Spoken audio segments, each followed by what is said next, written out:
একজন প্রগতিশীল নাট্যকার পুনর্বাসনের অপেক্ষায় আছে। একজন সাহসী যুবা মুহুর্মুহু পোশাক পাল্টায়। একজন বিশুদ্ধ গণতন্ত্রী আর স্বৈর শাসনের সমর্থনে বক্তৃতা দেবেন। একজন প্রেমিক গিয়ে কখনো জমায় গল্প ব্যাঙের সমাজে, কখনো সাপের মুখে চুমু খায়। একজন বস্তুত ভার মনুষ্যের ভূমিকায় মঞ্চে নেমেছেন।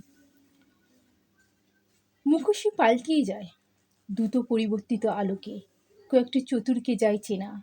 জমেছে নতুন রঙ্গ, কলকাতায় দর্শকের চোখে পলক পড়ে না। একটি কুকুর ছানা সিংহের গর্জনে 10 দিগন্ত ফাটাতে সাহসী উৎসব। একজন আদর্শবাদী সন্ধ্যায় আধারে অন্য শিবিরে গেলেন। একজন প্রগতিশীল ভিন্ন ভূমিকের সঙ্গে বসন্ত কাটাতে ভিন্ন ছাদে বেঁধে নেয় বেনি। একজন জ্যোতিষী গিয়ে জলের দর্পণে দেখে মুখ অম্লান বদনে বলে দিয়েছেন, আমার দাদার রাজ্যে কস্মিনকালেও কেউ অন্যায় করেনি।